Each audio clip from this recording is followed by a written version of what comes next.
guys, welcome to Daily Current Affairs and Recent program from Team Moonlight. Today we'll be looking into three topics. The first topic that we're considering for the day concerns electoral trust. We'll be looking into the key points concerning electoral trust, and we'll be looking also into the key points concerning electoral bonds and how you can differentiate between both. Then we'll be looking into the gender digital divide issue. What are the key points in this context? What are the few initiatives in this context?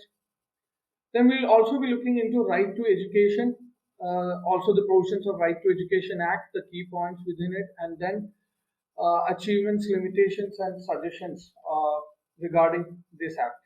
Okay, let's move on. The first topic that we're considering for the day is electoral trust. It was in news because recently Electoral Trust submitted their annual reports to Election Commission of India. So, what are the key points that you ought to know about Electoral Trust? Electoral Trust is basically a non-profit organization which receives voluntary contribution from persons and distributes it to political parties. It was formed, notified by the Electoral Trust Scheme, which was notified by CBDT, which is Central Board for Direct Taxes in 2013. So it is still relatively new, not very popular. What is the eligibility criteria? Who can form an electoral trust? Generally, electoral trusts are formed by companies that are registered under Act, and the trust should be a non-profit trust, as already said. Who can contribute? All the citizens of India can contribute. Primarily citizens of India, companies registered in India, or associations or organizations registered in India can actually contribute to the electoral trust. Who cannot? Primarily foreign sources cannot. Foreign sources, foreign companies, and also government companies cannot contribute to electoral trust. Then, can all political parties receive contributions? No. Only those registered with Election Commission under the RP Act can get contributions from electoral trust. What is the significance? They were mainly aimed towards bringing transparency, is an important topic. In this context, you should also know about electoral bonds. Electoral bonds are basically financial instruments for making donation to. These bonds can be purchased by, again, individuals, citizens of India, or companies incorporated in India. They can be redeemed by the designated bank accounts of political parties. Who can purchase? Like I said, citizens of India and companies incorporated in India. How? Through SBI. SBI is the only authority which issues and encashes electoral bonds. What is the issue here? The primary issue with electoral bonds is anonymity, and there is opaqueness in the funding of electoral trust. So these electoral bonds, and this is one of the major issues with regard to electoral bonds. Both these topics are very important in the context of electoral funding, so you can read. Okay, so the second topic is gender digital divide. There was a news article regarding the gender inequalities in internet access and the associated issues. The key points, there are various key points in this context. One is that women in India, only 15% of women in India have access to internet in India. That is abysmally low. This is something you should know. It's a very low value. That's why I'm giving it as a stat. It's important. The article says that low internet access has hampered their public safety and access to healthcare. How? This is important, especially during the pandemic. A lot of healthcare information and awareness is coming through online tools and platforms. So, without access to internet, large section of women are cut off from this online information and awareness. And also, as you know, all the vaccination has been through online sources, which is negatively affecting women population. So this is an important connection you have to make, because internet access and public safety and healthcare. Then, what are the factors? There are various factors restricting online access. In this context, what you have to know is, although we generally say that a patriarchal attitude of families, including the idea that on access to online platforms could make women challenge patriarchy, other and also, there is another aspect which is restricting online access. Some families would try to prevent online abuse and online dangers for women, which could also restrict their online access. So there are various aspects towards restricting online access which you can read. Then there is a concept of femtech concept, which is basically feminist technology. It is nothing but an approach in technology and innovation that is inclusive and responsive uh, towards all populations of a community or the society. Then there is a important initiative by UN Women in this context, which is Generation Equality Forum, which basically is a civil society centered forum aimed at gender equality.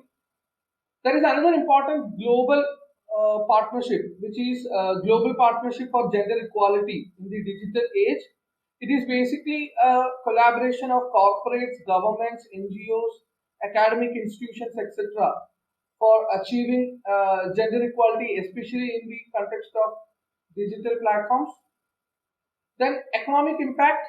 A report by GSMA says that if we bring even half of the women into online access, them being consumers of online information and them being online consumers, the global GDP is can be increased by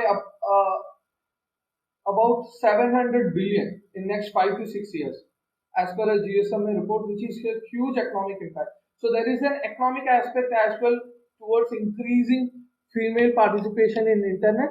Okay, so these are the key issues concerning digital inequality in the internet and digital platforms. Moving on, the last topic for the day concerns right to education. This was in news because RTE registration recently started for reservation purposes for disadvantaged section.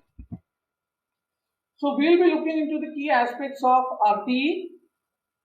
You should know that RTE is Right to Education Act basically comes from the right to education, which is a fundamental right under Article 21A, uh, 86 Constitutional Amendment Act, 86 Constitutional Amendment Act, which makes right to education a fundamental right.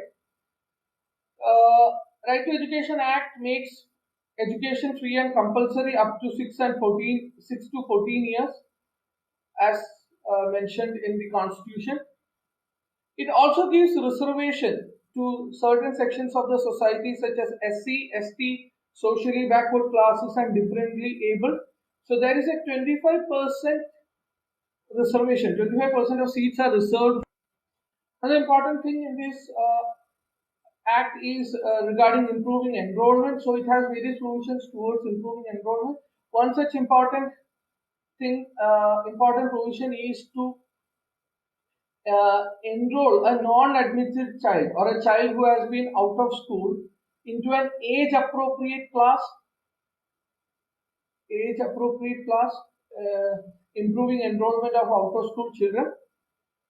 Then the Act also suggested the idea of continuous and comprehensive evaluation to reduce stress of students.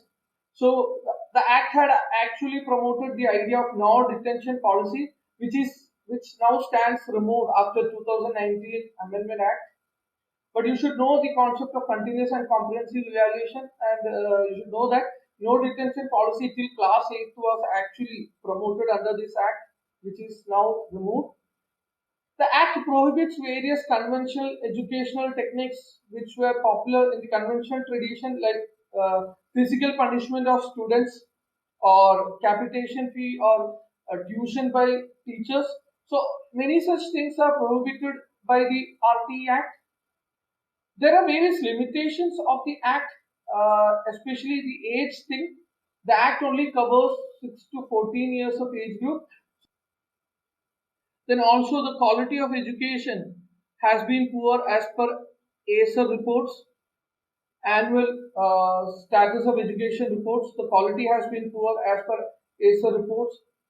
And also PTR has been issued, pupil teacher ratio, student teacher ratio has been poor. So these are the key limitations. You can read more about it. Suggestions, you can say age be upper age be improved to 18. You can also say teacher education programs be improved so that quality of education improves, or you can say minority schools should also be brought under RTE Act. So you can give various suggestions in this context. In the same context, you should also read about Samagra Shiksha Abhiyan, which is the main educational program for universal enrollment and improving educational outcomes in the country. It subsumes three programs: Sarva Shiksha Abhiyan, Rashtriya Madhyamik Shiksha Abhiyan, and also centrally sponsored scheme on teacher education. Centrally sponsored scheme on teacher education. So you can read more about Samagra Shiksha Abhiyan as well. So that's all from RTE topic. These are the key topics that you have to know in the context of RTE. With more news articles, I'll join you tomorrow.